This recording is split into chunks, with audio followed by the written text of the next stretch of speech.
जो औरत ज़िना करने वाली औरत है, जो बदकार औरत है, उसे 80 कोड़े मारो, और अगर उसने अपने जिस्म पे कोई मोटा कपड़ा पहना है तो उसका वो मोटा कपड़ा हटवा दो, उसको ऐसा कोई नरम कपड़ा पहनाओ और उसके बाद उस पे 80 कोड़े मारो, और ये सोचो भी नहीं कि तुम इसको मार रहे हो, और जरा सा भी तरस मत खाओ ऐसे लोगों पे जो जिना करते हैं। इसी तरह अगर कोई मर्द है और मर्द ने किसी औरत के साथ बदकारी की है और गलत काम किया है तो उसको भी 80 कोड़ों से ज्यादा कोड़े मारो और उसके सारे कपड़े हटा दो, बस उसके कुछ कपड़े बचे होने चाहिए, लेकिन उनको इतना मारो कि उन पे रहम ना करो। और अगर जो लोग जिना करते हैं, अल्लाह पाक फरमा रहे हैं सूरह नूर में, जो लोग जिना करते हैं अगर वो तौबा करते हैं, सच्ची तौबा करते हैं, तो अल्लाह पाक बेशक उनको बख्शने वाला है और उन्हें माफ कर देगा। इसी तरह अगर कोई किसी भी औरत पे इल्ज़ाम लगाएगा, गलत इल्ज़ाम जैसे आजकल लगाते रहते हैं ना, घरों में भी बहुत सारी ऐसी चीज़ें चलती हैं, और बच्चों को भी हम इसी तरह की तरबियत दे रहे होते हैं कि बहन भाई आपस में एक दूसरे के ऊपर इल्ज़ाम लगा रहे होते हैं, उसने ये कह दिया, इसने ये कह दिया, हमें पता भी नहीं होता और वो बात हम शेयर करते रहते हैं। और आजकल मीडिया में भी बहुत ज़्यादा ऐसा होता है कि आपको पता भी नहीं होता कि सच क्या है, और आप आगे उस बात को इतना फैला देते हैं कि वो बात झूठी होती है लेकिन लोग उसे सच्चा समझते हैं। तो इसी तरह अल्लाह पाक फरमाते हैं कि अगर कोई इंसान किसी औरत पे तोहमत लगाएगा, बहतान लगाएगा, मतलब उसके ऊपर कुछ गलत इल्ज़ाम लगाएगा, तो उस वो भी उतना ही गुनाहगार होगा जितना कि जिना करने वाले को सज़ा दी जाएगी, उतनी सज़ा उसकी भी बनेगी। जबकि एक औरत बहुत ज़्यादा नेक है और उस पे बदकारी का इल्ज़ाम लगाया जा रहा है तो फिर उस इंसान को मारा जाएगा। तो इसी तरह बदकारी जो कर रहा है, मतलब कर रहा है, चलो उसकी सज़ा है, लेकिन जो कर नहीं रहा और इस पे इल्ज़ाम लगा रहा है तो उसकी सज़ा ये है कि उसने अपने लिए खुद अज़ाब तैयार किया है। अब बात ये नहीं है कि बदकारी का ही इल्ज़ाम हो, हम लोग क्या करते हैं अक्सर अपने घरों में भी बहुत ज़्यादा बातें इधर-उधर करते रहते हैं तो हमें पता भी नहीं है, हम खुद अपने लिए ऐसी बातों से अज़ाब तैयार करते हैं। सबसे ज़्यादा बड़ी और सख्त सज़ा जो है वो है ज़िना की, ज़िना करने वाले लोगों की। अल्लाह पाक ऐसे लोगों को अपनी खुशबू भी नहीं देंगे, अपना तसव्वुर हम सोच भी नहीं सकते। जो लोग ज़िना करते हैं, अल्लाह पाक माफ़ करे, जो लोग ज़िना करते हैं उनको दुनिया और आखिरत में कुछ भी नहीं मिलने वाला। अल्लाह पाक ने सख्त से सख्त कड़ी सज़ा सुनाई है ज़िना करने वाले को। मतलब किसी ने देख लिया तो उनको दुनिया में ही दफन कर दो, मार दो उनको, इतनी बुरी उनकी सज़ा है।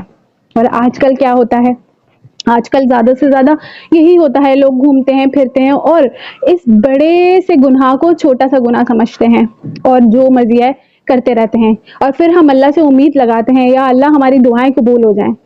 अरे अल्लाह से दुआ की उम्मीद तो हम रख रहे हैं, कैसे दुआ कबूल होगी जब हम अल्लाह की इतनी बड़ी नाफरमानी कर रहे हैं। और अल्लाह पाक ने जो भी किया है हमारे लिए अच्छे के लिए किया है। अल्लाह पाक ने हमारे लिए कभी कुछ बुरा नहीं सोचा। हर चीज़ में किसी ना किसी चीज़ में अल्लाह की खैर शामिल होती है। अगर अल्लाह ने मना किया है तो अल्लाह ने बोला है, अल्लाह ने फरमाया है कि अगर किसी औरत को तुम पसंद करते हो तो उससे अगर तुम्हें मतलब अगर तुम्हें उसके साथ रहना है तो तुम उसके साथ शादी करो, उसके साथ निकाह करो। अल्लाह ने सिर्फ औरत से मिलने का एक ही निज़ाम रखा है, वो है निकाह। अगर कोई मर्द निकाह करता है तो फिर उसके बाद वो उस औरत से उसके साथ अपनी बीवी बना के उसको रख सकता है। तो इसी तरह अगर किसी औरत से बात करनी तो उससे निकाह करो। अल्लाह पाक सूरह नूर में ये फरमाते हैं।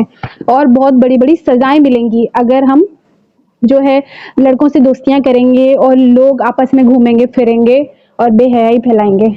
तो इसी तरह हज़रत आयशा पे जब बहतान लगाया गया तो हज़रत आयशा बहुत ज़्यादा रोई थी, बहुत ज़्यादा रोई थी, और रो रो के उन्होंने आंखें अपनी भिगो ली थी, सुजा ली थी, उनका दुपट्टा जो था वो भीग गया था। इसी तरह नबी पाक को पता था कि हज़रत आयशा ऐसी नहीं है, लेकिन नबी पाक चुप रहे। इसीलिए फिर अल्लाह पाक ने उनके ऊपर उनके लिए आयत उतारी कि नहीं, हज़रत आयशा सही हैं। तो जिसने बहतान लगाया था उन्होंने अपने लिए खुद अजाब तैयार किया, और उन्हें भी पता था कि ये नबी की बीवी है तो नबी की बीवी इस तरह नहीं हो सकती हैं। अल्लाह पाक उन्हें पाक दामन ही रखेंगे। अल्लाह पाक ने कभी उनके लिए गलत नहीं किया होगा। जाहिर सी बात है वो नबी थे, उनके लिए गलत कैसे हो सकता है, उनकी बीवी ऐसा कैसे कैसे हो सकती हैं। तो हमारी जो हज़रत आयशा अम्मी है उनका यही था कि वो बहुत ज़्यादा नेक थी और उन पे किसी ने बहतान लगाया था, तो इसीलिए उनको बड़ी से बड़ी सज़ा दी गई, दुनिया में भी और आखिरत में अल्लाह की सज़ा तो मिलेगी। इसीलिए हमें चाहिए कि हम किसी पे इल्ज़ाम लगाएं तो सोच समझ के लगाएं कि वो ऐसा है या नहीं, वो लड़की जो है वो ऐसी है या नहीं।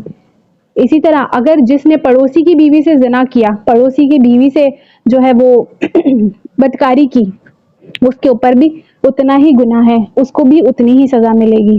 اور اب دیکھا جاتا ہے کہ اگر ساس ہے اور ساس داماد کے ساتھ کچھ ایسا غلط کام کرتی ہے تو اس کی جو بیٹی ہوگی، بیٹی کا نکاح اس سے ٹوٹ جائے گا۔